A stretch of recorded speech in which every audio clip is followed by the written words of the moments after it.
apa ya Brian ya? Jumat Iya, kalau iya, nggak Bu. salah ya Brian ya. Itu. Iya. Nah, teman-teman yang belum mendaftar Miss Dinar tapi kepingin, nah boleh tuh daftar ke Kak Eta juga tuh.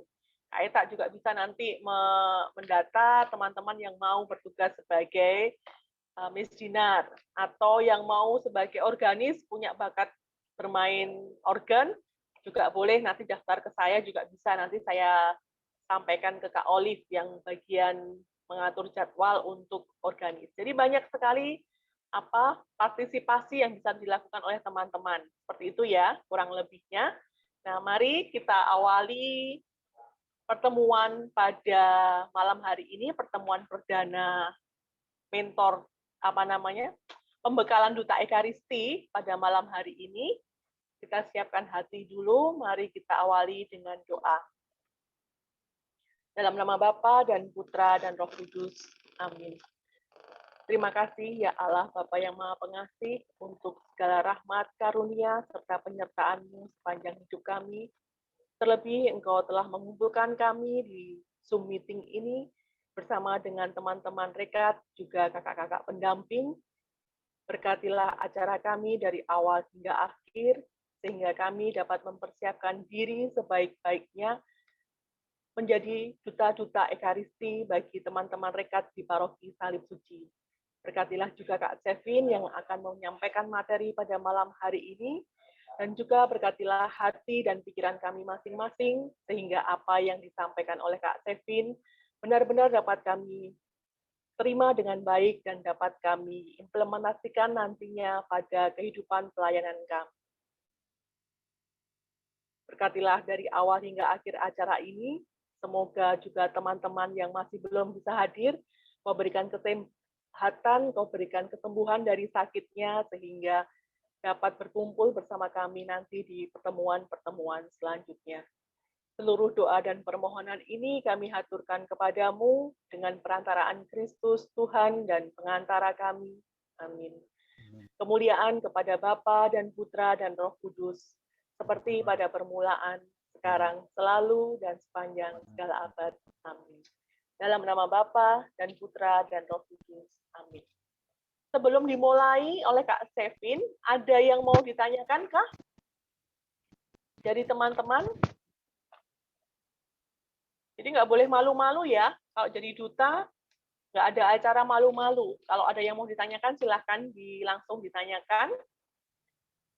Ada yang mau disampaikan, bukan pertanyaan, mungkin ada apa gitu yang mau disampaikan, boleh.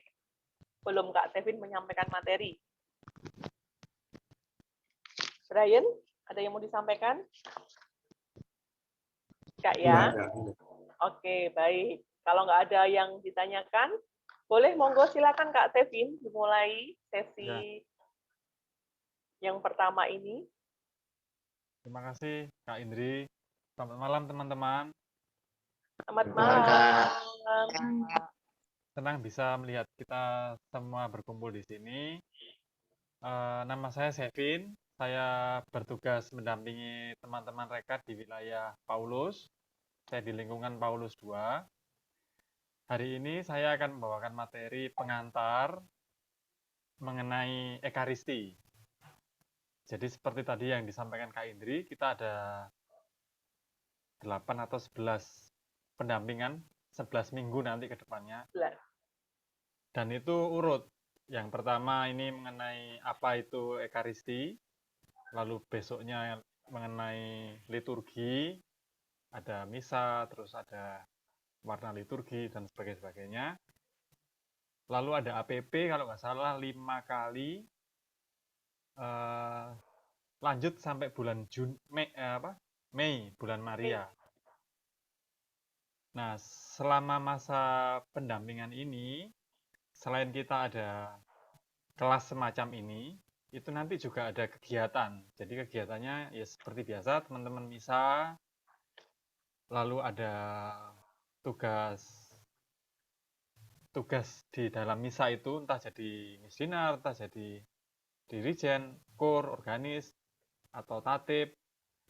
Lalu ada tugas mengikuti adorasi Jumat pertama, dan sebagainya. Jadi diharapkan dengan kelas ini kita tahu apa sih yang poin apa yang materi ini sebenarnya apa poinnya. Lalu ada juga aktivitasnya. Jadi nggak hanya tahu secara pengetahuan, tapi juga menerapkannya dalam keseharian. Kira-kira seperti itu. Kak Sonya minta tolong PowerPoint-nya, Kak.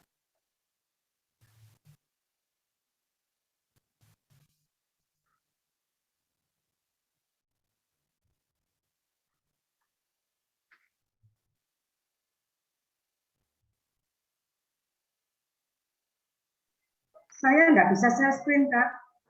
Itu nggak disable, host disable. Oh, Belum dijadikan host saya. Sebentar. Sudah saya buka untuk multiple share screen-nya, Kak. Coba. Oh ya, oke.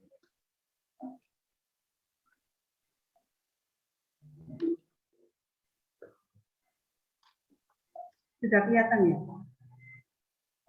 ya kelihatan, Kak.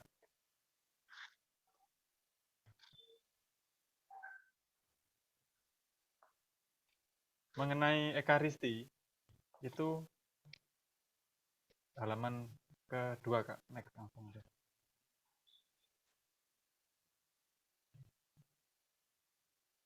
Kalau kita pakai sistem prinsip jurnalistik, itu ada 5W dan 1H tentang apa, terus kapan, siapa, kenapa, dan sebagainya. Itu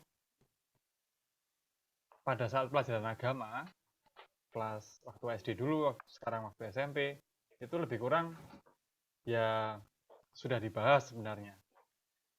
Yang penekanan dari kami saat ini itu kenapa sih kita ini kok repot-repot tiap minggu misa.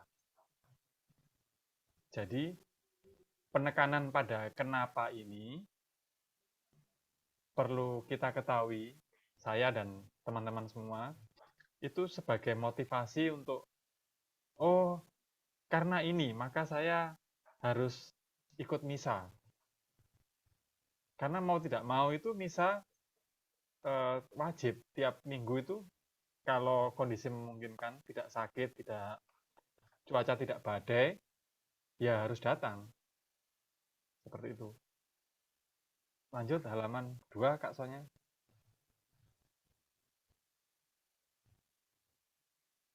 Nah ini, buat apa misa itu? Ya ucapan syukur kepada Tuhan. Lalu siapa dan sebagainya, itu yang memimpin pasti imam, karena awam tidak bisa memimpin misa. Di mana dilaksanakannya, bisa di gereja, bisa di rumah rumah umat, dan sebagainya.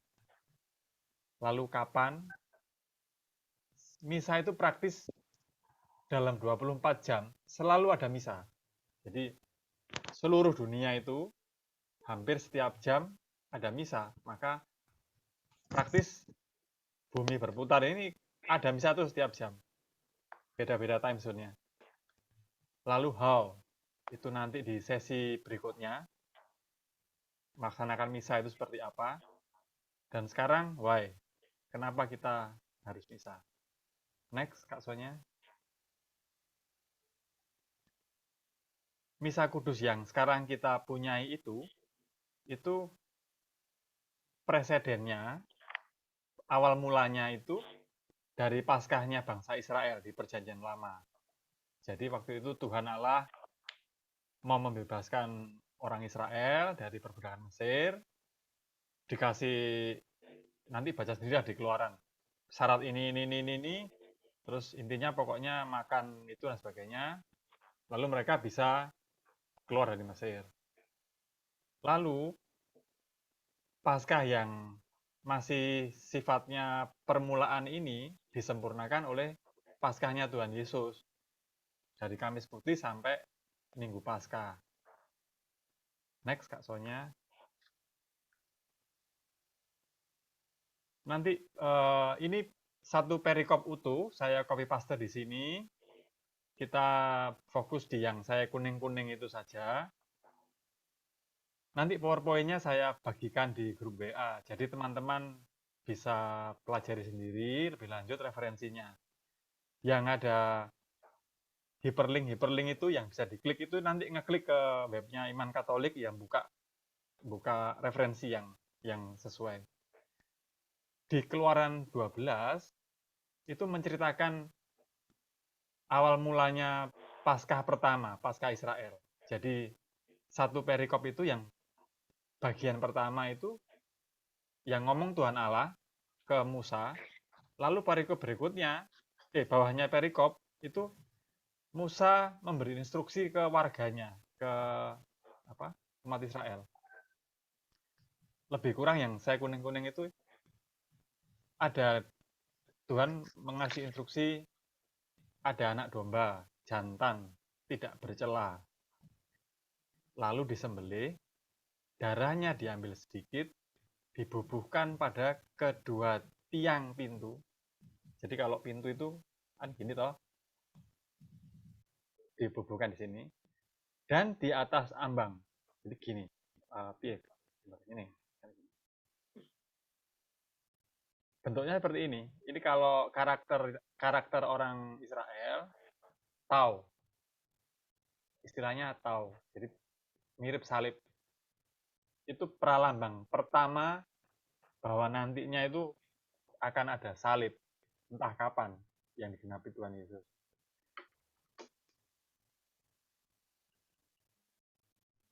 Setelah disembelih, itu harus dimakan. Mungkin kalau cuma di darahnya cuma dioles tok, kita nggak makan dagingnya, mungkin tulah yang terakhir itu yang anak sulung meninggal itu mungkin kena, nggak tahu juga ya. Dan seterusnya. Lalu terakhir instruksinya Tuhan, makanlah roti yang tidak beragi 7 hari lamanya. Jadi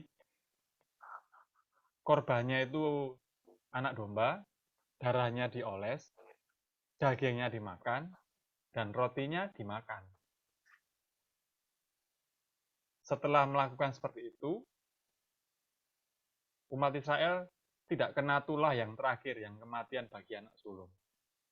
Next, Kak Sonya. Ini instruksinya Tuhan, ngomong ke Musa.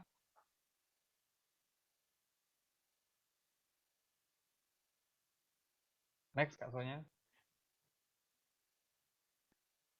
Yang perikop bagian akhir, itu instruksinya Musa ke umatnya, ke warganya, orang Israel. Dia ngomong, kon kudu ngene. Nanti kita dibebaskan dari perbudakan Mesir. Lebih kurang sama seperti yang diinstruksikan Tuhan Allah. Disembelih, darahnya dioleskan di ambang batas pintu, dan seterusnya, supaya tulah Allah melewati. Maksudnya tidak kena ke bangsa Israel sendiri. Lalu sudah dilakukan, tulah terakhir lewat, semua anak sulung mati, dan mereka akhirnya dipersilahkan oleh Firaun untuk keluar dari Mesir.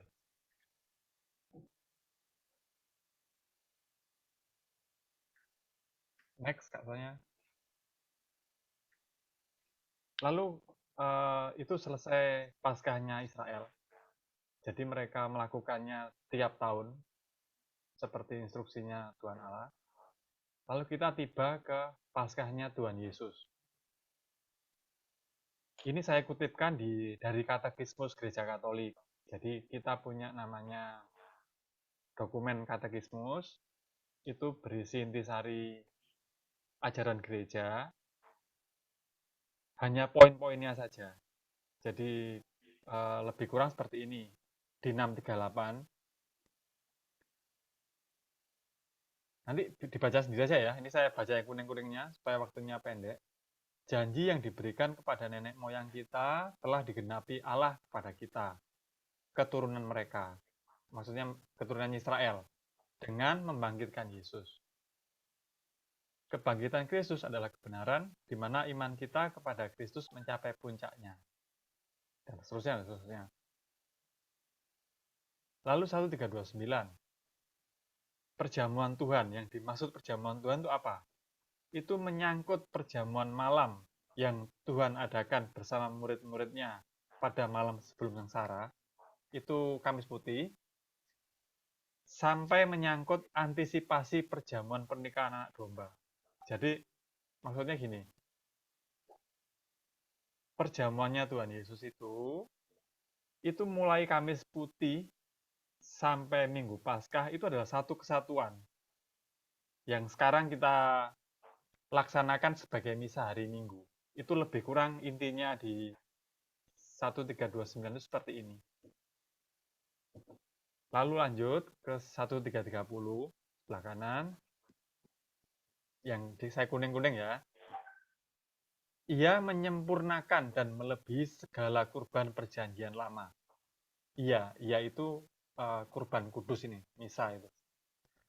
Liturgi kudus dan ilahi, karena seluruh liturgi gereja berpusat dalam perayaan sakramen ini dan paling jelas terungkap di dalamnya. Gereja kita itu kan ada 7 sakramen. Baptis, terus Krisma, Ekaristi, Komuni itu, perkawinan, imamat, perminyakan, sama terakhir apa ya? Apa teman-teman? Ya nanti bisa dibaca sendiri. Sementara sakramen-sakramen yang lainnya itu di kitab suci itu referensinya samar-samar. Satu-satunya sakramen yang paling jelas itu adalah sakramen Ekaristi. Memang di Injil waktu yang awal-awal Yohanes membaptis Tuhan Yesus itu ada apa? Referensi untuk sakramen baptis. Tetapi yang dilakukan Santo Yohanes Pembaptis itu, membaptis Tuhan, itu tidak seutuh sakramen baptis yang kita miliki sekarang ini. Jadi kalau sakramen baptis itu ada dalam nama Bapa dan Putra dan Roh Kudus, membaptisnya.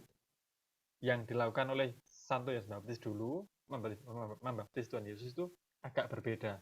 Jadi dia agak beda, tidak sejelas yang ini, Ekaristi ini.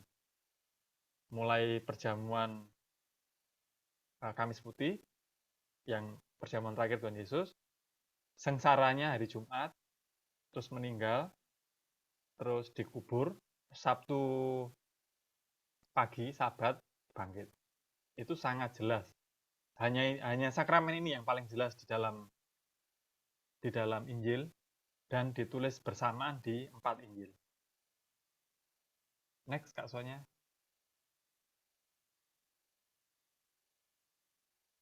Lalu ini sekarang yang paling penting, janji Tuhan.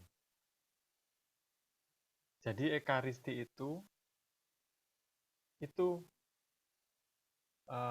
ya, teman-teman ada yang pernah punya hutang enggak? Hutang beli bakso atau hutang apa? Terus kan kalau ada hutang, itu kan pasti kita nyaur, apa bahasa Indonesianya? Membayar. Kalau menepati ya. Kalau hutang kelihatan nilainya, nominalnya. Oh, uangnya 10.000, oh 100.000. Bayarnya bisa pas itu.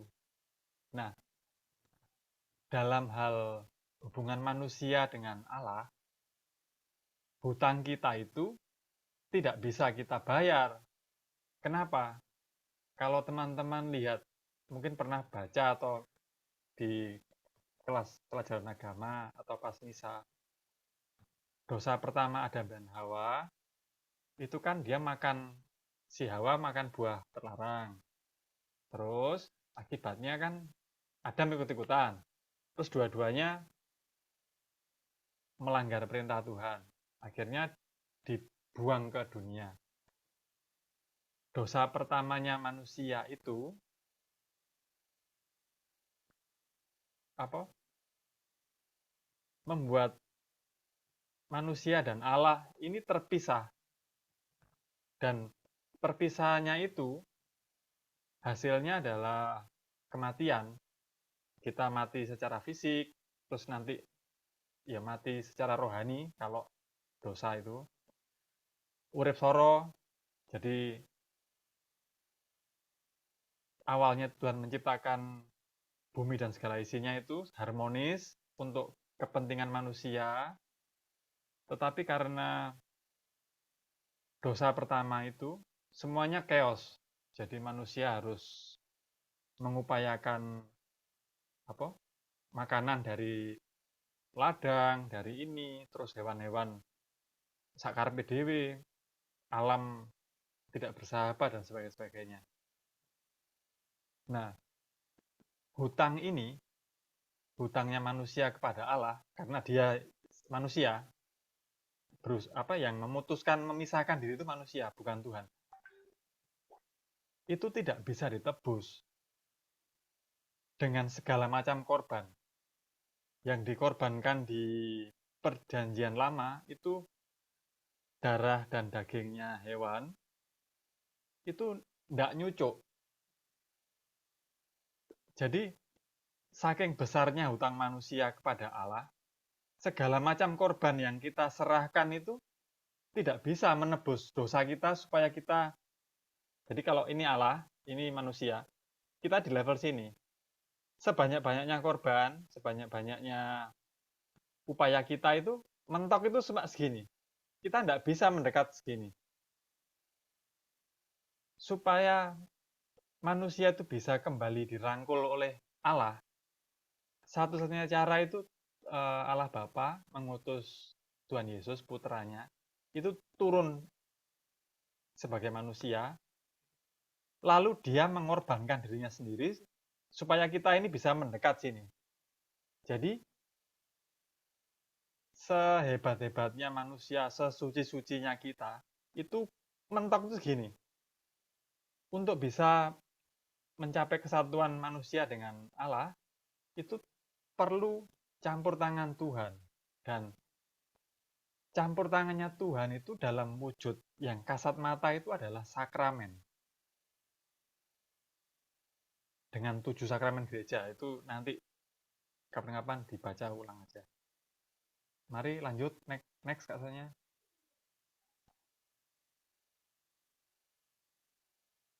Kak Sonya.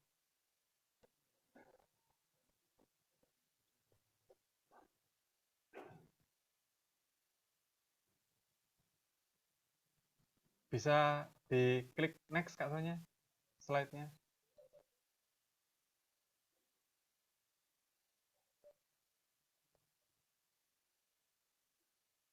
Ini dari Yohanes 6, 48 sampai 60. Jadi ini ucapannya Tuhan Yesus. Waktu itu Tuhan Yesus mengajar di Galilea, terus diikuti orang banyak kan. Kalau nggak salah setelah pemecahan roti, setelah penggandaan roti itu loh. Dia diikuti orang banyak. Mungkin kalau saya orang banyak, kalau zaman sekarang ya, wih, ono namanya Yesus bagi-bagi makanan, karena kita orang miskin, ngikut aja biar bisa makan tiap hari. Lalu setelah ditanya, Tuhan ajari kami apa, kasih khotbah apa. Tuhan Yesus berkata seperti ini, akulah roti hidup, nenek moyangmu telah makan mana di padang gurun. Itu waktu perjalanan dari Mesir, keluar dari Mesir menuju Israel. Dan mereka mati. Inilah roti yang turun dari surga. Barang siapa makan daripadanya, ia tidak akan mati. Itu janji yang pertama. Makan daripadanya, dia tidak akan mati. Terus diulangi lagi. Akulah roti hidup yang telah turun dari surga. Jika seorang makan dari roti ini, ia akan hidup selama-lamanya. Dan roti yang kuberikan adalah dagingku yang akan kuberikan untuk hidup dunia. Terus mereka keker-kekeran. Lah, ngajari kanibal ini dan sebagainya. Terus diulangi lagi sama Tuhan Yesus. Ini penekanan. Aku berkata kepadamu, sesungguhnya jikalau kamu tidak makan daging anak manusia dan minum darahnya, kamu tidak mempunyai hidup dalam dirimu. Barang siapa makan dagingku dan minum darahku, ia mempunyai hidup yang kekal, dan aku akan membangkitkan dia pada akhir zaman. Itu janji yang kedua. Ditekankan lagi, sebab dagingku adalah benar-benar makanan, dan darahku adalah benar-benar minuman. Ditekankan lagi, barang siapa makan dagingku dan minum darahku, ia tinggal dalam aku dan aku dalam dia. Sampai di sini kita pause dulu. Ini ditekankan berkali-kali yang bersabda Tuhan Yesus sendiri. Daging, benar-benar daging, darah, benar-benar darah, makan dagingku, minum darahku, dan hidup. Setelah kita sekian lama gereja mengajarkan, para rasul, gereja, itu baru ngeh kalau yang diucapkan oleh Tuhan itu benar-benar literal, harafiah. Bahwa ini yang diucapkan Tuhan itu memang beneran, bukan lambang atau simbol atau apa. Sampai sekarang romo-romo imam kita gereja Katolik kalau mengucapkan doa inilah tubuh dan darahku, ya itu beneran terjadi, bukan inilah hosti lambang tubuh dan darah. Enggak, hosti yang diangkat itu ya benar-benar tubuh dan darah Tuhan Yesus. Seperti itu. Lanjut. Sama seperti Bapa mengutus aku dan aku hidup dalam Bapa, demikian juga barang siapa yang makan aku akan hidup oleh aku. Inilah roti yang telah turun dari surga, bukan roti seperti yang dimakan nenek moyangmu, dan mereka telah mati. Barang siapa makan roti ini, ia akan hidup selama-lamanya.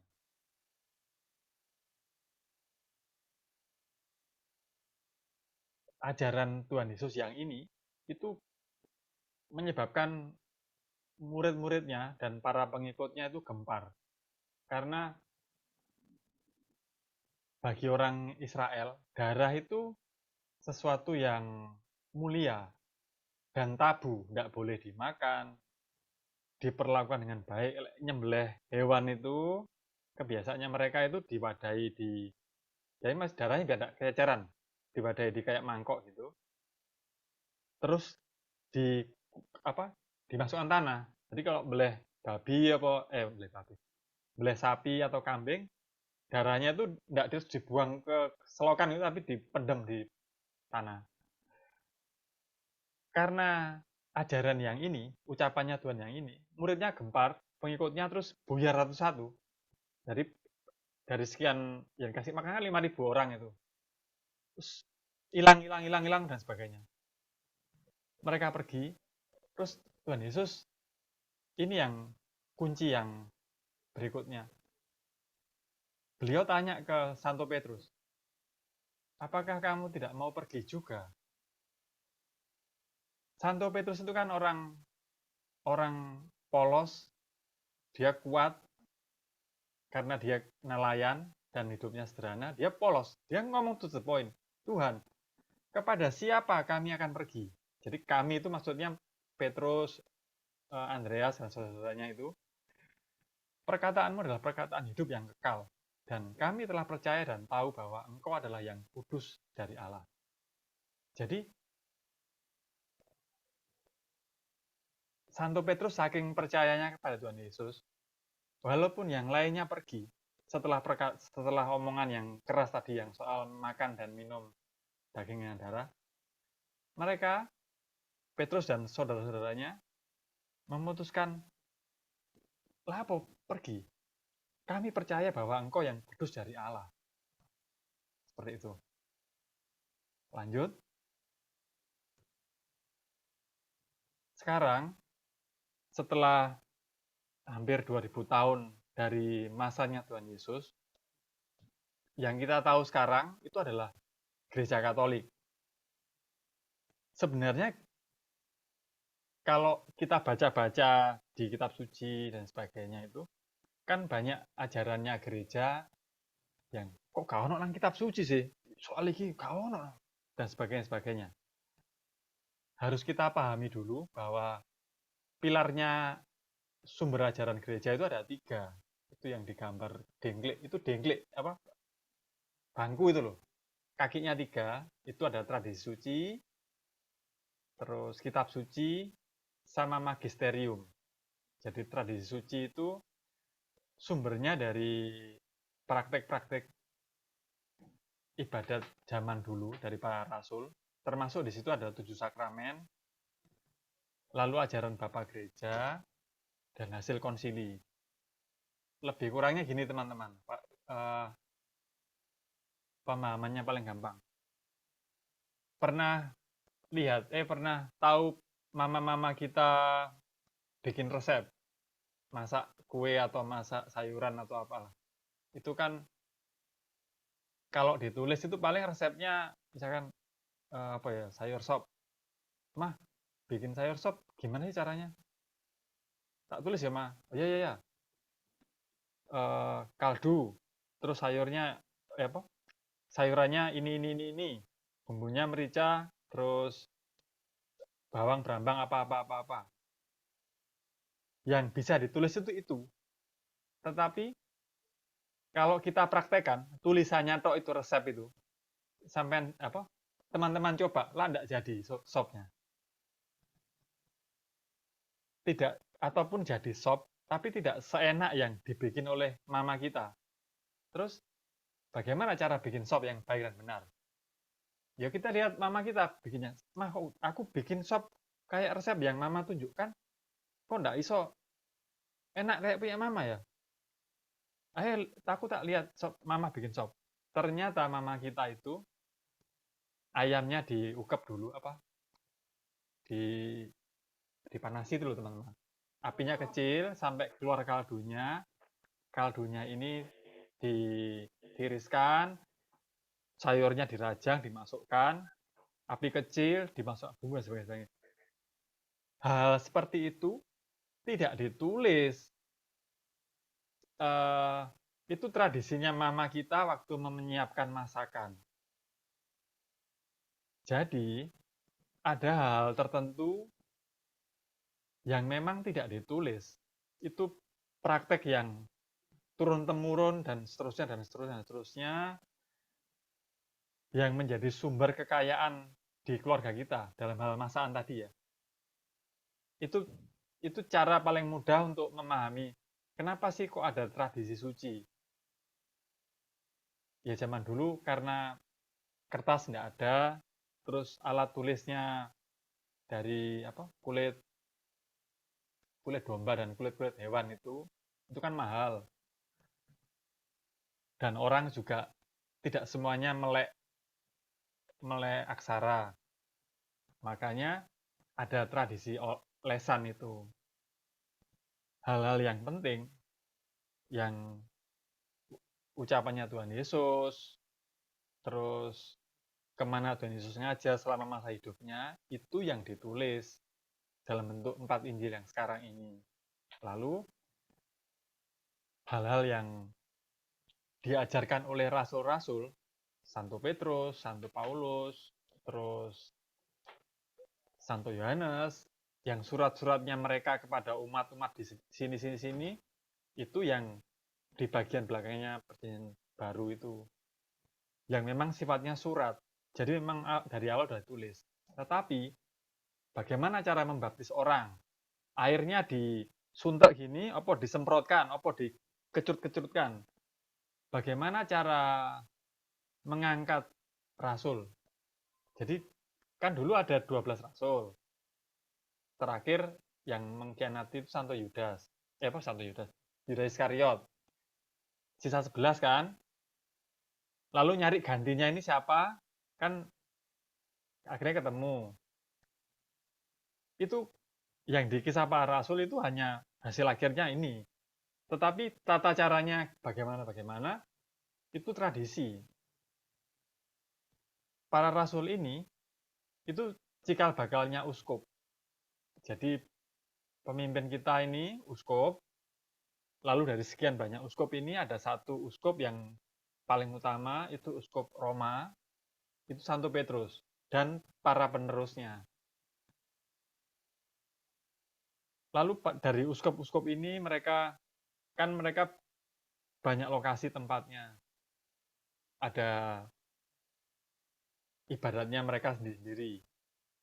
Pada intinya sama, mengenang sengsara dan wafat Tuhan dalam bentuk misa. Karena beda tempat, beda jarak, beda kebiasaan tempatnya, akhirnya kan ada banyak variasi. Untuk supaya seragam, uskup Roma, Paus itu nantinya namanya, itu ngumpulin para uskup, kumpul rek, Romo-romo kumpul, kita bahas apa? Itu namanya konsili. Jadi pertemuan banyak uskup ini menghasilkan apa? Itu mulai turun-temurun dari tahun-tahun zaman tidak enak itu. Waktu Kisah Para Rasul pertama, itu konsili pertama untuk memilih siapa penggantinya Yudas Iskariot. Konsili pertama. Terus yang kedua ada konsili Nikea dan seterusnya. Itu mereka para uskup meeting, rapat untuk menentukan ini. Nah, itu hal seperti itu yang memperkaya tradisi kita, dinamakan tradisi suci. Lalu kakinya dengklik tadi yang tengah itu ada kitab suci. Awal mulanya lesan, terus lama-lama ditulis. Jadi bukan kitab suci itu Santo Lukas dihinggapi kayak roh terus dia nulis merem. Enggak. Jadi itu tulisannya Santo Lukas sendiri dengan bahasanya dia, dengan gayanya dia lah, kepintarannya dia, tetapi tulisannya diilhami oleh Roh Kudus. Jadi bedanya kitab suci kita seperti itu. Lalu yang paling penting, kitab suci itu tidak dari awal zamannya Tuhan Yesus sudah tersusun seperti ini. Ada banyak surat, bentuknya gulungan-gulungan, dan tidak seragam. Gereja yang sebelah sana memakai kitab ini. Gereja ini, kitabnya ini. Lalu yang ada konsili tadi, para uskup itu dikumpulin, terus nentukan, rek, iki sing digawe sing ndi sih? Kon kok gawe kitab iki sah gak? Iki sah gak? Mereka rapat, ditentukan, oke. Kita sepakat perjanjian lama itu kanonnya, urutannya, itu ini. Terus yang duluan yang mana? Keluaran apa kejadian? Kejadian. Oke, pertama kejadian, terus berikutnya keluaran. Terus ini. Deuterokanonika di tengah-tengahnya. Sebenarnya Deuterokanonika di bawahnya suratnya Yesaya itu loh. Di situ tempatnya. Tapi karena kita di gereja Indonesia sepakat dengan teman-teman gereja Kristen Protestan, Deuterokanonika ditaruh di tengah. Lalu Injil yang kisahnya hidup Tuhan Yesus itu yang sepakati yang mana? Ini Lukas, Yohanes, Matius, Markus. Sebenarnya ada banyak lagi, tetapi bobotnya mungkin setelah waktu para uskup itu meeting, bobotnya tidak sebesar 4 Injil yang Lukas, Yohanes, Matius, Markus ini. Akhirnya yang dipakai bersama, disepakati 4 Injil itu. Dan surat-surat lainnya. Yang paling penting itu gereja Katolik yang menentukan mana kitab yang menjadi bagian dari kitab suci dan mana yang tidak. Nanti poin penting-penting ini itu yang bisa membantu kita memahami kenapa hal tertentu kok tidak ada di kitab suci. Terus kenapa kok Romo iki lek khotbah kok bahasane angel dipahami. Aku males misa soalnya Romo nek khotbah ndak enak dan seterusnya dan seterusnya. Itu akan membawa kita pada kesimpulan bahwa dalam misa itu siapa yang khotbah, khotbahnya enak ndak enak itu tidak penting. Karena yang paling penting adalah misa itu merupakan kurbannya Tuhan Yesus sendiri. Kita wajib datang karena kita menghormati Tuhan Yesus yang rela wafat di kayu salib untuk menebus dosa kita. Jadi romonya siapa saja, atau kita mungkin gondok sama romo ini, atau mungkin aku males misalnya yang salib suci. Kenapa? Parkirannya sempit. Sepeda motorku kesenggol-senggol, atau sepeda motorku pernah ambruk di parkiran. Tidak apa-apa. Tetap misa. Apapun kondisinya, dimanapun gereja Katoliknya, tetap misa. Oke, terus lanjut di dengklek yang berikutnya. Magisterium gereja. Itu yang pilar salah satunya. Magisterium itu apa? Itu adalah kuasa mengajar gereja yang berhak menerjemahkan, menafsirkan kitab suci dan tradisi suci. Magisterium itu siapa? Itu adalah uskup. Di antara uskup, yang paling utama adalah uskup Roma, yang kita sebut sekarang ini Paus. Para uskup ini, itu yang disebut sebagai magisterium. Mereka adalah penerusnya para rasul, yang dipilih langsung oleh Tuhan Yesus. Membantu para uskup, itu adalah para imam. Jadi, kalau teman-teman amati pas di misa itu kan ada doa skuragung. Itu kan di tengah-tengahnya mesti disebut yang sebelum konsekrasi itu loh. Dalam persatuan dengan Bapak Uskup Bapak Suci kami Fransiskus dan Uskup kami Yohanes. Siapa uskupnya sekarang? Monsignor Tekno itu loh. Kan yang disebut nama baptisnya. Itu ya. Itu adalah yang dinamakan magisterium.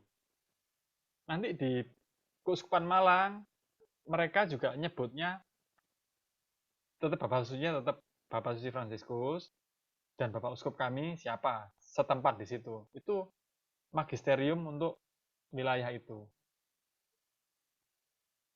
Dan seterusnya, ya. Oke, next Kak Sonya.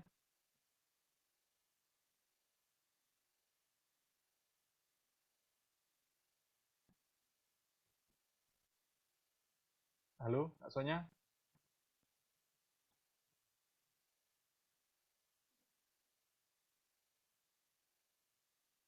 Bisa slide berikutnya, Kak?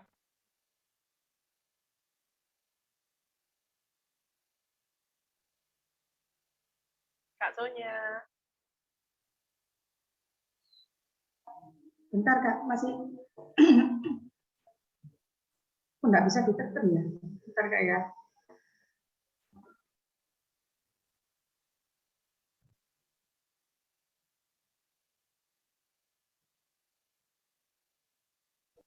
Iya, enggak apa-apa, sambil nunggu. Ini saya bacakan dari Uskup Fultonsin, sudah meninggal, lalu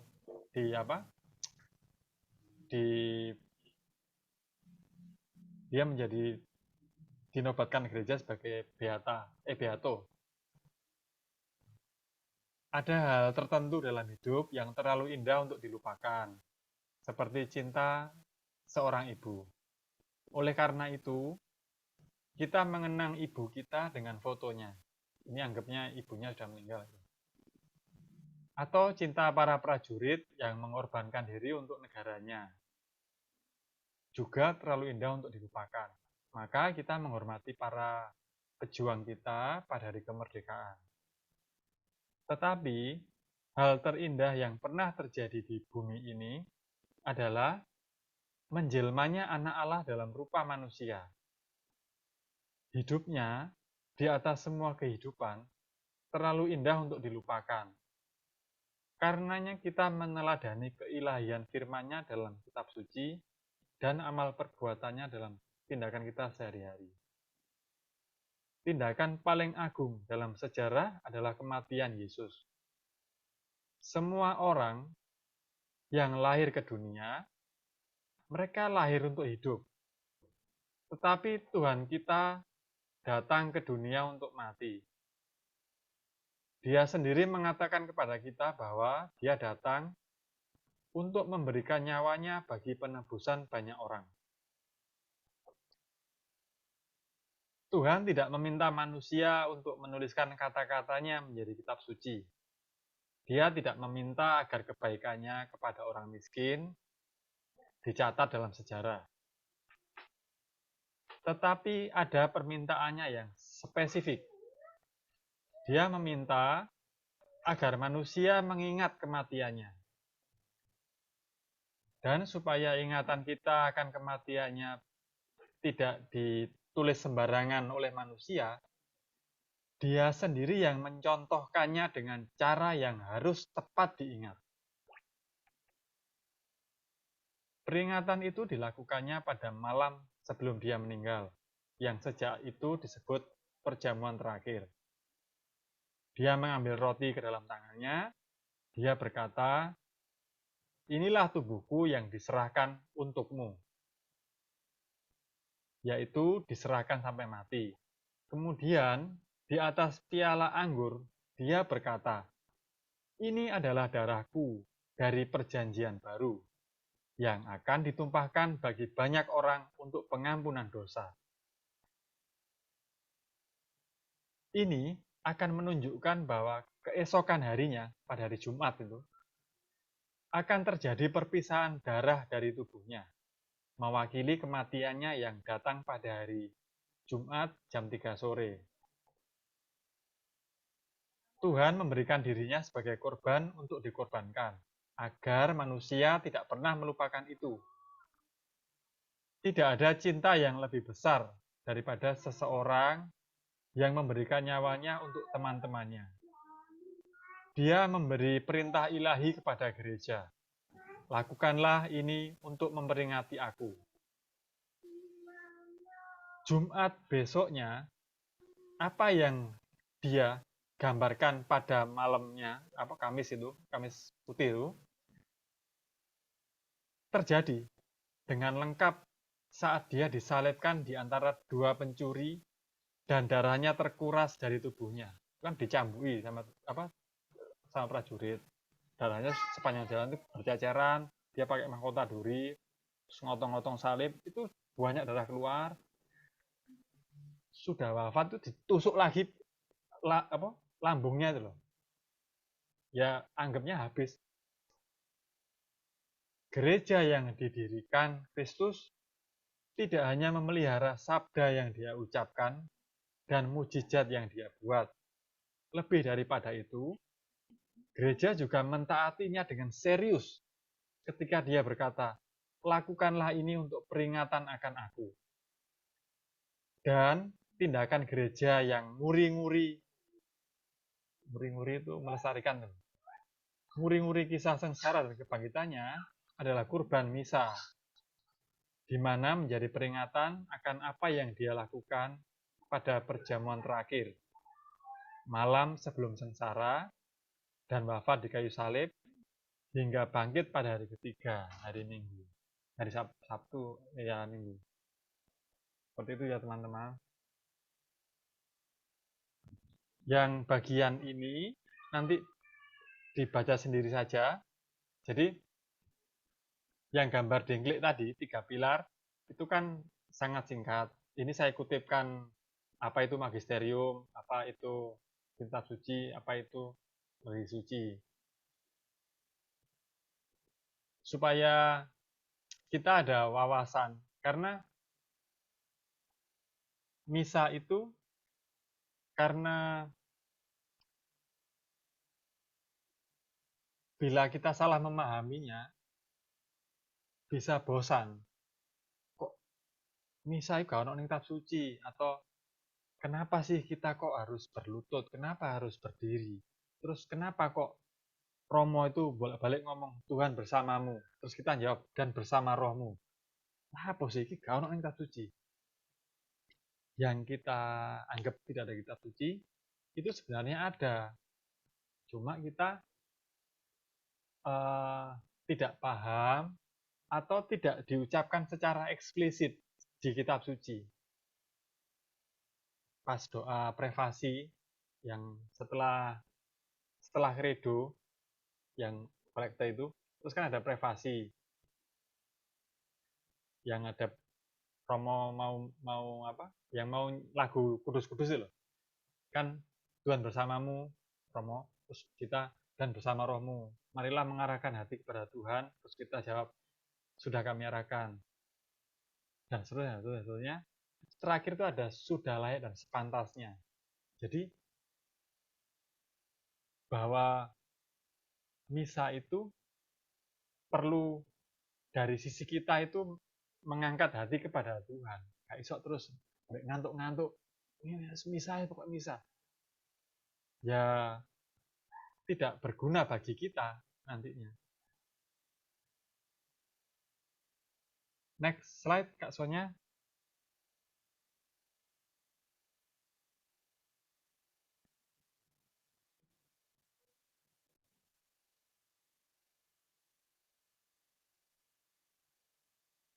Bisa dilanjutkan slide berikutnya, Kak Sonya. Ini yang penjelasan tentang kitab suci. Jadi ada secara turun-temurun itu ada cara lesan dan cara tulisan. Ya karena keterbatasan sumber daya zaman dulu, alat tulisnya tidak ada atau mungkin mahal dan sebagainya, ada yang diteruskan secara lesan. Jadi masa hidupnya Tuhan Yesus sekitar tahun 33 sampai 50 Masehi itu tidak terus serta-merta ada Tuhan Yesus terus Santo Lukasnya nulis, Tuhan Yesus lapor kayak laporan gitu, bukan. Setelah Tuhan Yesus meninggal, itu masih belum ada Injil-Injil itu. Jadi para murid itu mengenang hidupnya Tuhan Yesus, terus perjamuan terakhir itu lesan semua. Lalu setelah mereka berumur, dan setelah mungkin sudah beberapa tahun kemudian, baru yang pertama kali nulis itu Santo Yohanes. Itu pun tahun 90 atau tahun 100-an Masehi. Sudah ada jarak dari meninggalnya Tuhan Yesus. Awal mulanya lesan, lambat laun dituliskan. Itu asal mulanya kitab suci. Lalu hubungannya tradisi dan kitab suci. Keduanya mengalir dari sumber ilahi yang sama, dengan cara tertentu bergabung menjadi satu dan menjurus ke tujuan yang sama, yaitu mewakili sabda Allah kepada manusia. Kedua-duanya menghadirkan dan mendayagunakan misteri Kristus dalam gereja yang menjanjikan akan tinggal bersama orang-orangnya sampai akhir zaman. Itu yang janji Tuhan. Aku akan menyertaimu hingga akhir zaman. Itu dirupakan dalam bentuk Roh Kudus, Pentakosta itu loh. Kan setelah Tuhan Yesus naik ke surga, setelah Paskah itu, kan 10 hari kemudian kan Pentakosta. Itu yang dijanjikan Tuhan. Dia menyertai kita dalam bentuk Roh Kudus. Dan Roh Kudus itu turun kepada gereja. Jadi murid-murid itu berkumpul, ada Bunda Maria di situ, Roh Kudus turun. Kalau mereka tidak berkumpul, ya kita tidak ada gereja. Maka nanti Pentakosta itu disebut hari ulang tahunnya Gereja Katolik. Jadi itu persekutuan pertama kali yang terjadi, dan Tuhan dalam rupa Roh Kudus hadir. berikutnya dibaca sendiri teman-teman. Ini padat sekali. Ini waktunya nanti tidak cukup. Next, Kak Sonya. Nah, tadi di kitab Perjanjian Lama yang pertama kali slide ini, itu kan ada tata cara detail. Kamu harus gini, ini, yang sembelih, terus dimakan. Makan nggak boleh, dagingnya nggak boleh direndam air, nggak boleh dimasak, nggak boleh di ini. Harus dipanggang. Terus makan pakai sayur pahit. Makan roti tidak beragi dan sebagainya. Itu hal detail seperti itu dilakukan oleh para murid pada masanya. Jadi pada masa Tuhan Yesus ada, itu juga dilakukan. Lalu setelah Tuhan Yesus meninggal, naik ke surga, para murid awal mula itu juga melaksanakan tradisi Paskahnya Yahudi. Tetapi pada bagian akhir, itu ada mengenangkan yang tadi, yang perjamuan terakhirnya Tuhan Yesus. Lalu lambat laun, kan ini mereka menyebar. Ada yang ke Roma, Santo Petrus, ada yang ke Afrika dan India, Santo Thomas, terus ada yang ke Turki, Santo Andreas, dan sebagainya. Kebiasaan-kebiasaan lokal di daerah mereka bertugas, itu juga mewarnai gereja.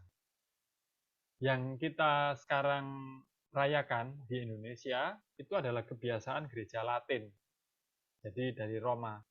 Sebenarnya, kita juga ada kebiasaan gereja Katolik Timur. Itu juga gereja Katolik yang bersekutu di bawah Paus.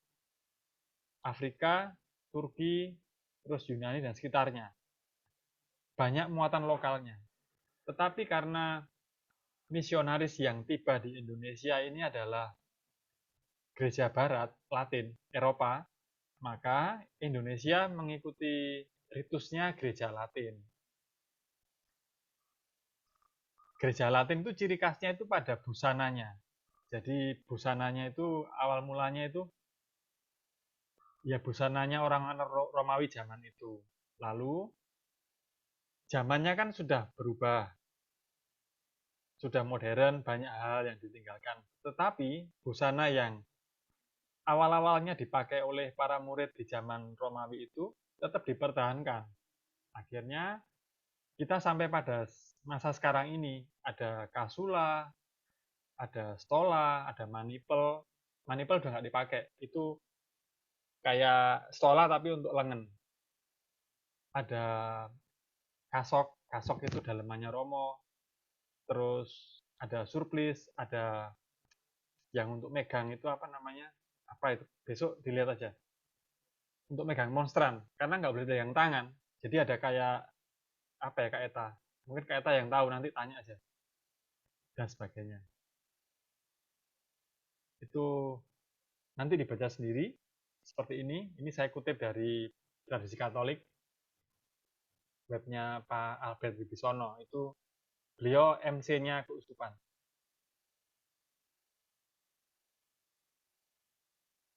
Lanjut, Kak Sonya.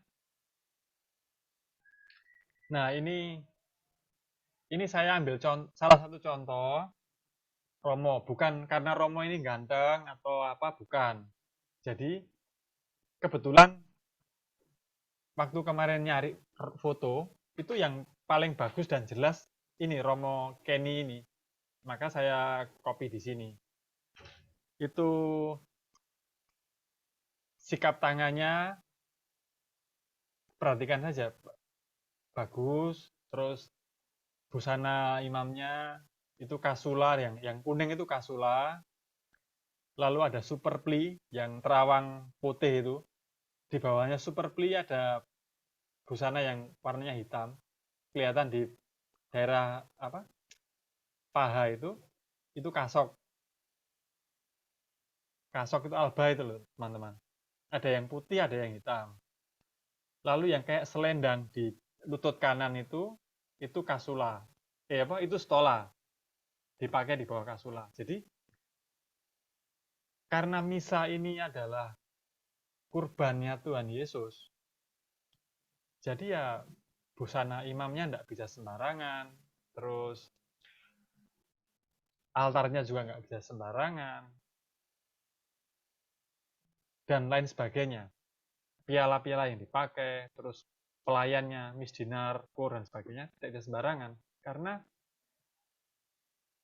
apa yang kita manusia upayakan, itu tidak ada apa-apanya dengan yang dilakukan Tuhan sebagai kurban. Jadi yang kita bisa upayakan maksimal adalah melayani misa dan mengikuti misa dengan baik, dengan apa yang terbaik yang kita punya.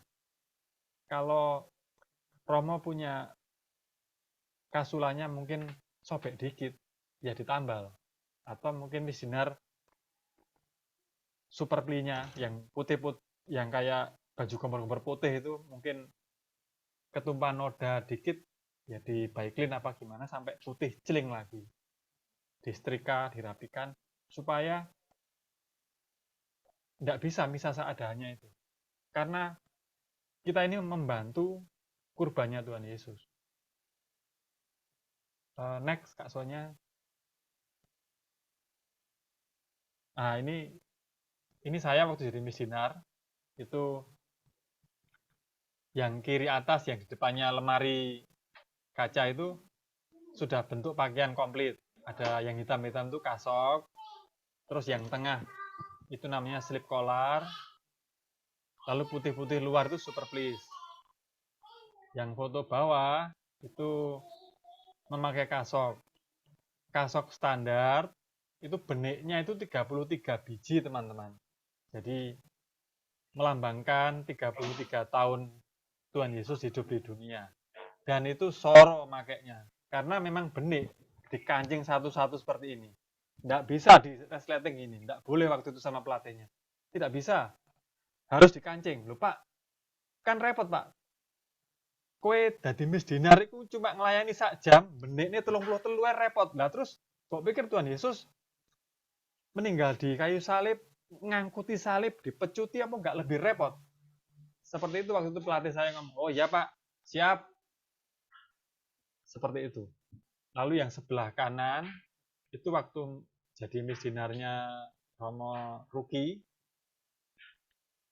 Nanti PPT-nya saya copy di WhatsApp. Teman-teman Zoom yang di sini, itu mohon maaf, keleknya Romo itu basah. Terus waktu kami selesai misa, setiap selesai misa itu kalau waktu ngelepas kasula, itu gobios-bios basah sah albanya Romo. Itu untuk memberi gambaran, pakai pakaian seperti ini itu sumuk. Kalau boleh memilih, Romo dan misdinar itu ya tidak senang pakai baju seperti ini.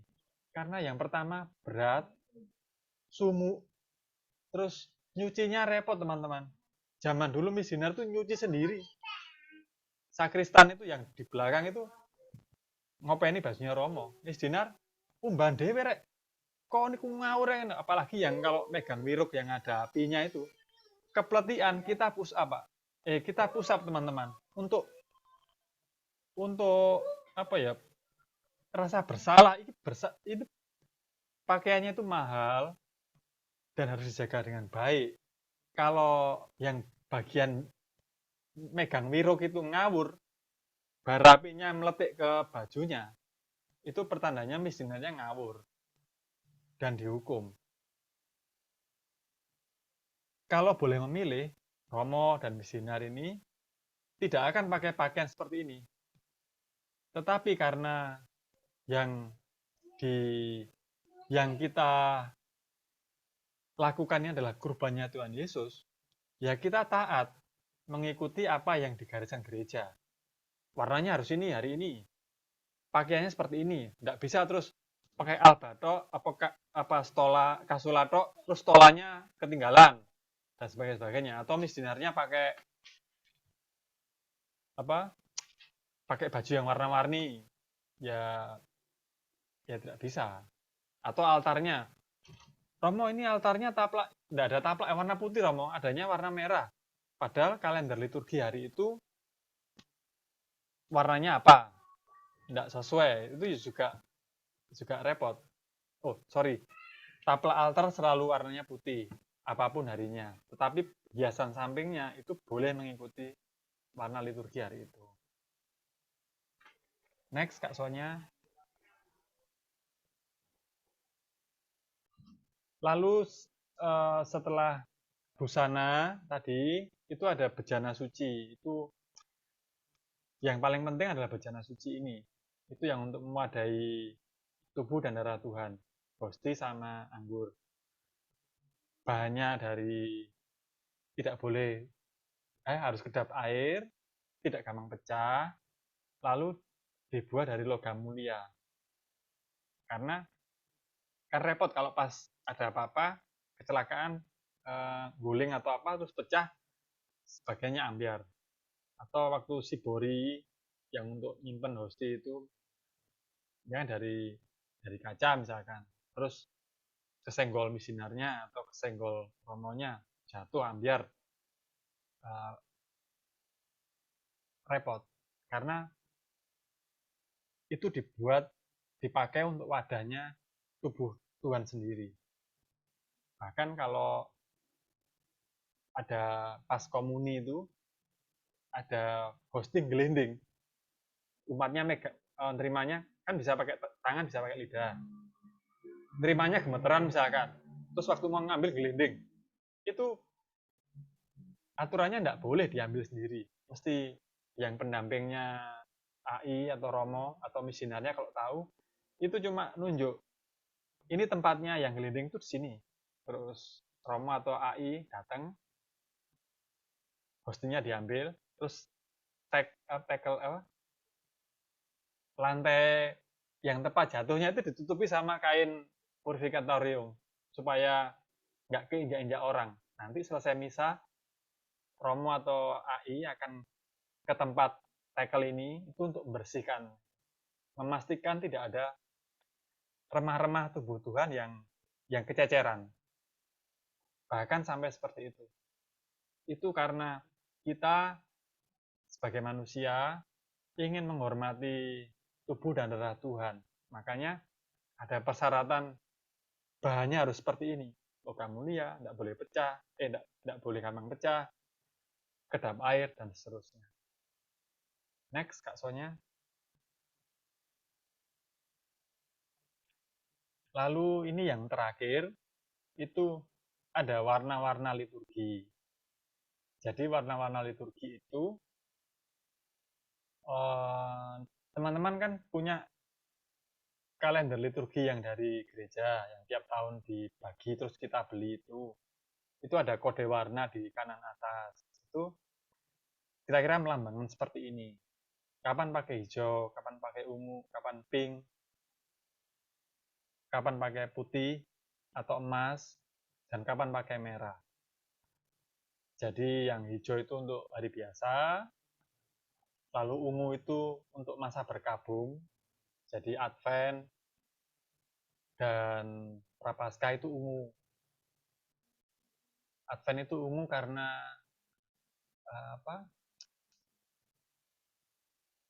melambangkan sengsaranya Bunda Maria dan Santo Yosef selama masa kehamilan Tuhan Yesus itu. Kan nyari-nyari penginapan dan sebagainya tidak dapat tuh soro itu. Hamil 9 bulan, nyari tempat menginap aja tidak dapat. Terus masa Prapaskah ya ini yang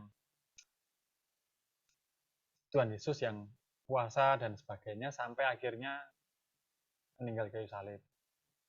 Lalu pink itu kekhususan, jadi di tengah-tengah masa sengsara tadi, Advent dan Prapaskah, itu ada satu hari Minggu yang kita bergembira. Jadi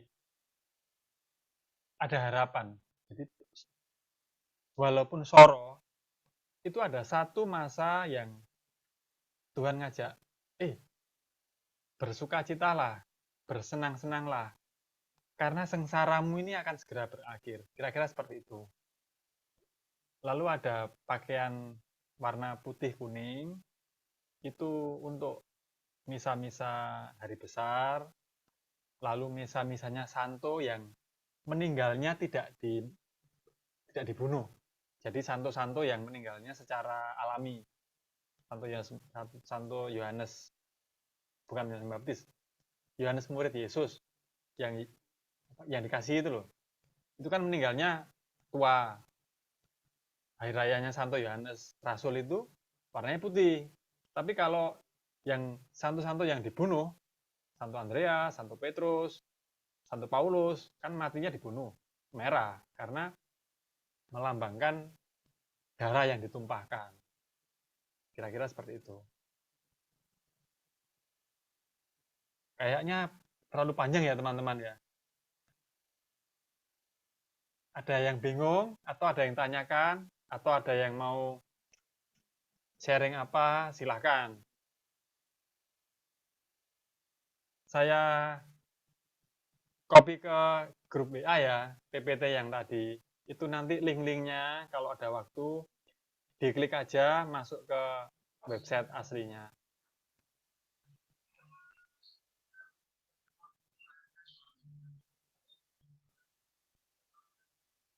Mari kalau ada yang ditanyakan teman-teman, atau kakak. Kak Sevin, Ya Kak. itu yang Minggu Letare itu bukannya yang Prapaskah ya? Kebalik ya, Gaudete itu yang Advent, Oh iya Kak. Letare yang Prapaskah. Oh iya, balik. Nah, Ya Kak. Ya, balik ini. Ya, nanti itu aja. diedit aja teman-teman. Ini PPT-nya saya taruh di grup. Dibetulin dulu aja, nanti baru di-share, Kak.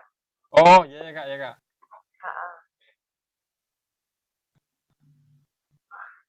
Yuk, teman-teman, ada yang mau ditanyakan?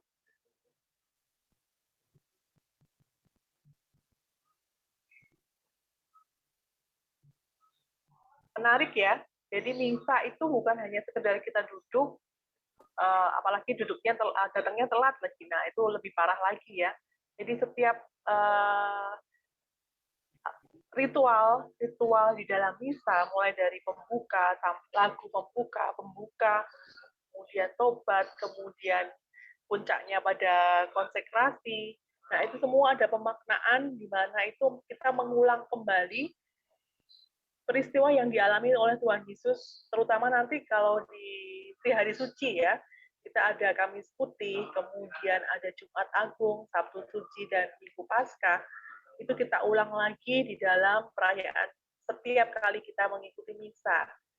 Jadi benar-benar bagaimana kita menghadirkan Tuhan Yesus di situ dalam misa itu, dan juga nanti pada waktu pembagian komuni kita menjadi satu kesatuan dengan Tuhan Yesus sendiri melalui hosti yang kita terima.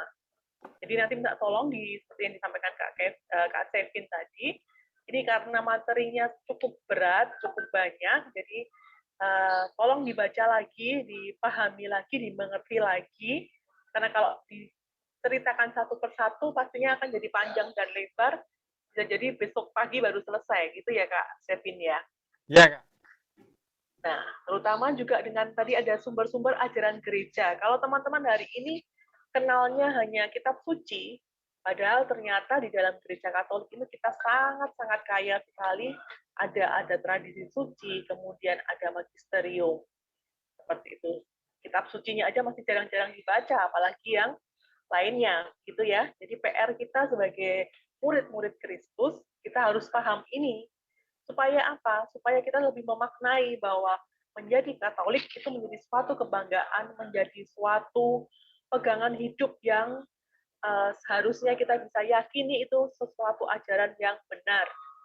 Gitu ya. Kalau nanti terutama teman-teman semakin dewasa, kemudian berjumpa dengan berbagai macam orang, berbagai macam agama dan kepercayaan, dengan bekal yang teman-teman miliki tentang ajaran gereja Katolik, apa itu misa dan sebagainya, semoga bisa menguatkan teman-teman untuk tidak berpaling ke agama dan ajaran yang lain. Yakini bahwa ini merupakan ajaran yang terbaik, kekuatan iman yang terbaik, yang syukur kepada Allah teman-teman sudah mengenalnya.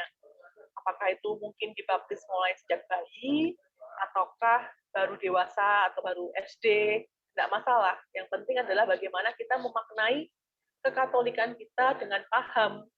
Salah satunya adalah paham kenapa kita harus hadir di dalam Ekaristi, kenapa kita harus datang misa, kenapa setiap minggu menjadi kewajiban kita untuk ikut misa, seperti itu. Itu ya, sambil dipahami lebih mendalam lagi detail-detail yang perlu kita ketahui tadi seperti yang disampaikan Kak Sevin dalam materi PPT-nya ini. Itu. Kalau ada pertanyaan, ada yang bingung, ada yang semakin pusing Kak, ini kebanyakan yang harus dipahami. Pelan-pelan nanti tolong dipelajari dulu. Kita akan ketemu lagi di minggu depan, seperti janji kita bersama ya, kita akan selalu bertemu setiap hari Minggu, jam 7 sampai jam 8:30 seperti ini. Kita akan membahas satu persatu materi yang sudah kita siapkan. Sebenarnya bukan kita yang menyiapkan, itu materi yang disiapkan oleh tim keuskupan. Jadi semua paroki mengadakan kegiatan yang sama, menjaring teman-teman untuk ikut sebagai duta Ekaristi ini, tidak hanya di paroki Salib Suci, dengan materi yang sama semua. Jadi harapannya teman-teman remaja yang masih usia remaja ini sudah paham dulu, paham dan ngertiin apa itu misa, apa itu Ekaristi. Seperti itu. Ada yang mau ditanyakan mungkin teman-teman? Kak Sevin masih ada yang mau disampaikan, Kak? Oh ya Kak, pesan terakhir aja. Ya, monggo Kalau silakan. mungkin nanti sekarang belum ada yang ditanyakan, kalau pas teman-teman hari-hari ke depan ada tanya atau apa, di grup WA boleh. Jadi, Duta Ekaristi ini, itu kan teman-teman ini nanti diharapkan bisa tahu lebih banyak apa itu Ekaristi. Karena untuk remaja, ya kita harus akui, kan ada kayak peer pressure, pengen ikut temannya itu loh, ikut-ikutan lah. Terus kalau yang dominan A, kita kan pasti, wih, aku ya pengen A rek. Nah, Duta Ekaristi itu upayanya gereja, upaya kita bersama untuk bikin A itu. Anaknya banyak yang tahu tentang Ekaristi, supaya remaja-remaja lain tuh, wah, iya rek, kok Sandro isok dadi organis, aku tak pengen rek, apa PGB kok sering misa harian, aku tak ya ikut, atau tanya atau apa, seperti itu. Nggak apa-apa, nanti tanya aja di WA. Menularkan hal-hal positif gitu ya Kak Sevin Ya, ya? ya betul Kak Indri. Jadi menularkan melalui perbuatan nyata, tindakan nyata, baik itu sebagai umat dulu boleh, hadir sebagai umat nggak masalah, tetapi kalau bisa umat tapi rajin, konsisten hadir, nah itu poin plus. Apalagi kemudian nanti selanjutnya adalah bisa terlibat di dalam pelayanan bertugas liturgi di dalam misa, gitu ya. Begitu ya Kak Sevin ya? Ya, betul Kak. Yang slide terakhir mengenai Beato Carlo, mau disampaikan Kak? Oh ya, tadi ya nanti dilihat di WA ya. Jadi gini, satu-satunya santo yang paling muda, yang sesuai umuran kita itu Santo Beato Carlo Acutis. Beato. Masih Beato ya? Ya. Dia juga main PlayStation, jadi seneng nge-game kayak kita-kita. Cuman mungkin waktu Beato Carlo Acutis belum ada PUBG, belum ada Mobile Legend. Ya beda masanya lah, tapi senang nge-game. Maksudnya gini, senang nge-game atau main gadget atau internet dan sebagainya itu tidak menghalangi kita untuk menjadi orang suci. Ya kebetulan aja karena dia ada orang doa, terus ada mujizat terjadi pada yang doa itu, perantaraan Beato Carlo Acutis. Saya bantu share screen, boleh Kak? Iya, boleh Kak.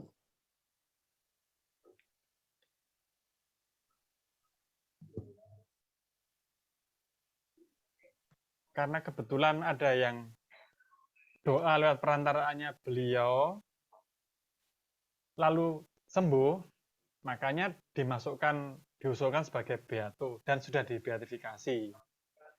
Kita umat biasa ini ya sudah tidak usah mimpi lah di beatifikasi. Pokoknya bisa menjalani kehidupan sehari dengan baik, ya tetap ngegame, tetap main PUBG, tetap main Mobile Legends, atau tetap main apalah yang disukai, tetap internetan dan sebagainya.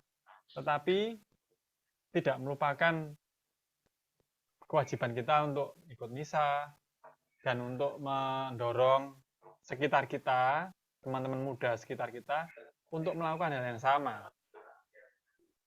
Beato Carlo Acutis ini kalau tidak salah orang tuanya itu dulunya ateis.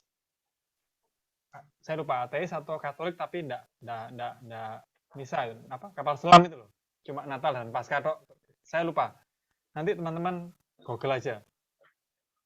Yang istimewa dari Beato Carlo Acutis ini, setelah dia diterima komuni pertama, itu dorongannya dia untuk ikut misa harian itu besar sekali. Dan dia ikut misa harian, hampir tidak pernah absen, kecuali waktu badai salju itu loh, kan di daerahnya itu kalau musim dingin salju. Dan yang berikutnya yang istimewa itu, usianya dia itu waktu itu masih 13 apa 14 tahun. 13, dia meninggal 15. Dia 13 14 itu dia bikin website, dia bikin sendiri.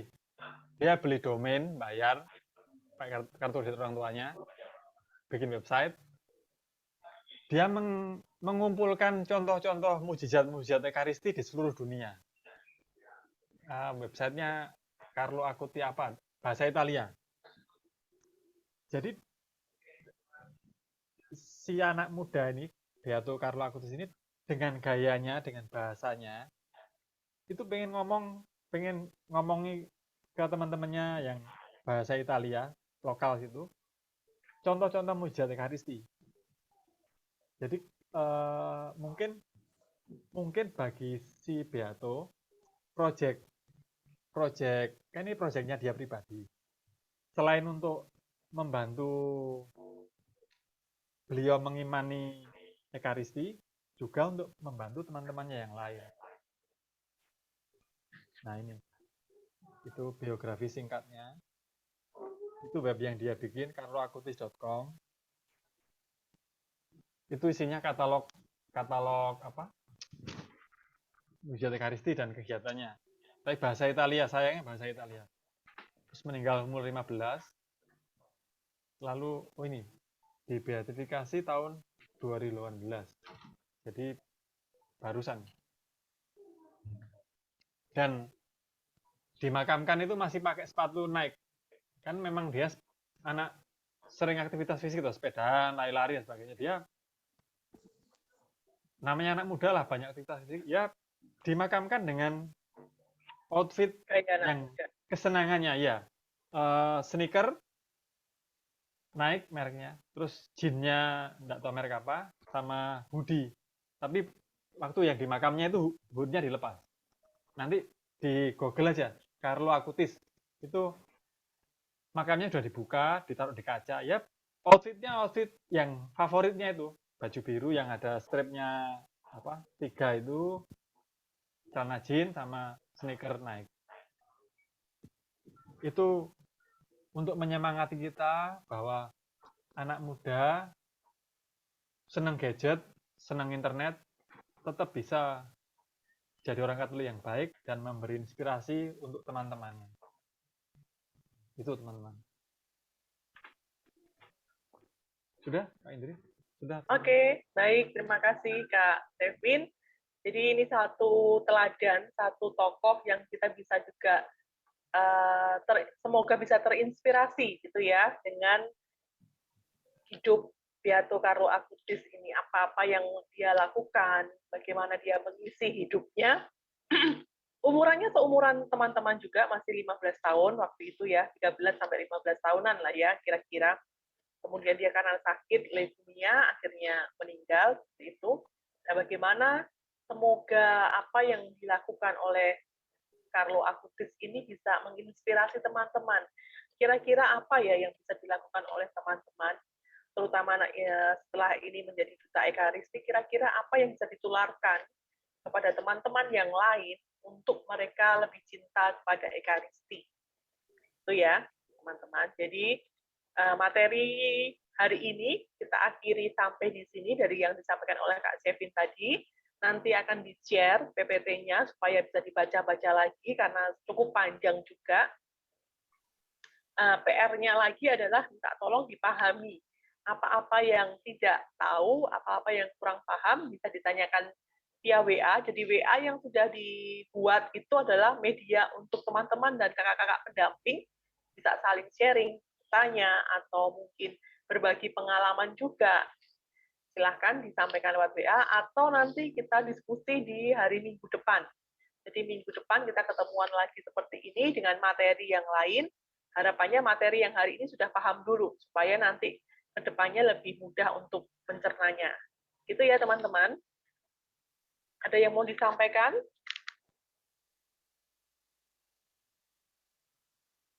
Pusing nggak? Aduh, ternyata berat ya. Ternyata kayak sekolah ya. Enggak kan?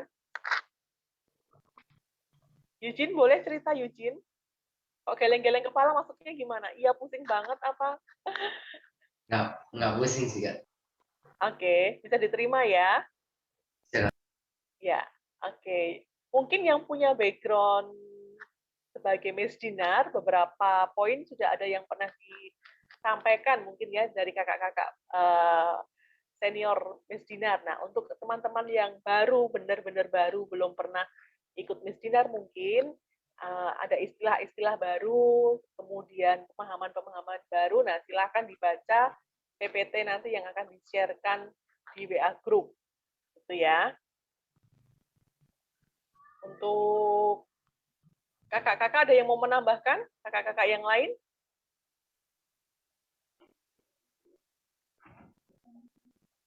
Jadi balik lagi ya, tujuannya ini tidak mau membuat pusing teman-teman, tapi kita pengen teman-teman tahu lebih dalam lagi. Jadi tidak hanya hadir di misa, duduk manis atau makan ngantuk-ngantuk, berangkat misa aja keburu-buru gitu ya. Kadang kalau nggak nututi waktunya nggak usah pakai mandi, nah apalagi lebih parah lagi seperti itu ya. Semoga kedepannya nggak gitu lagi, paham apa yang akan kita lakukan di dalam Ekaristi itu, di dalam misa itu kita harus apa, mengapa, begitu, paham pemaknaannya, seperti itu. Kita dari Timotius, ada yang mau disampaikan? Tidak, Kak. Paham ya? Enggak. Pusing kah? Pusing nggak? Tidak. Enggak ya? Oke, baik. Terima kasih kita. Siapa lagi nih? Yang nggak kelihatan wajahnya siapa nih? Kak, Cantika. mungkin nanti bisa dibuka kameranya ya nanti, Kak. Adik-adik. Ya. Cantika boleh on cam dulu semua yuk. Ada Cantika, ada Sela, Atisi, ada Ernest, Joseph. Pengen kenalan di teman-temannya yang lain ya. Angel. Kemudian siapa lagi nih? Brian. Yuk saling dibuka supaya bisa kenal satu lain. Nah, ini teman-teman sesama calon duta Ekaristi dari Salib Suci, gitu ya. Di luar Zoom ini silakan saling berkenalan ya. Jadi jangan jaim-jaim, jangan tidak saling kenal gitu ya. Cuma 18 orang kalau nggak saling kenal, nah gimana bisa membangun teamwork-nya, nanti nggak jadi susah lagi gitu ya. Ada Rachel atau Rachel? Apa panggilannya gimana dong? Rachel, Kak. Oh, Rachel. Ya, Rachel dari Teresia, anak-anak Yesus. Baik, ada Sandro, ada Agatha. Si Mungil itu siapa ya? Si Mungil apa ya, Kak? Yang mungil sekali itu siapa ya? Selain Onsa, ada satu lagi yang mungil. Kalau lihat di fotonya tuh mungil sekali. Siapa ya? Bentar. Dita, Kak. Ernest. Ernest tuh mungil. Bener mungil nggak sih Ernest? Mana Ernest? Saya ini pakai pakai HP, jadi kurang lihat semuanya, agak terbatasi.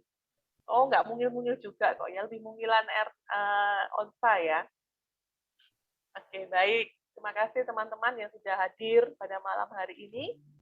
Kita komitmen ya, hari Minggu depan ketemu lagi jam 7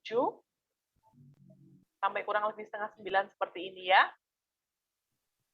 Oke, baik. Kalau tidak ada pertanyaan, saya minta salah satu dari teman-teman bisa pimpin doa. Boleh ke ini dulu, Kak. Boleh lihat ke kamera dulu, ke layar, Boleh. mau saya foto. Boleh, yuk.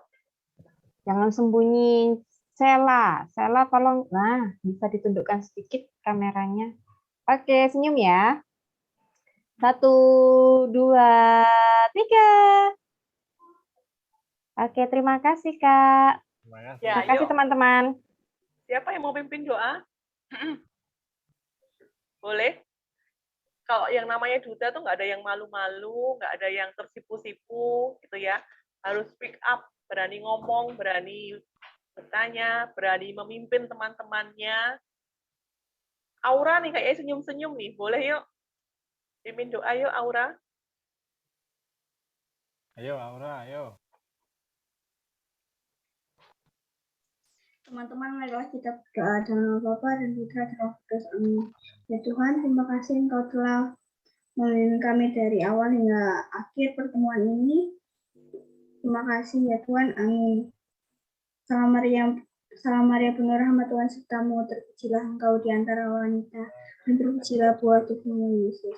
Santa Maria Bunda Allah, doakanlah kami dosa ini, sekarang dan waktu kami mati. Amin. Satu Yesus, doakanlah kami. Amin. Bapa, Putra, dan Roh Kudus. Amin.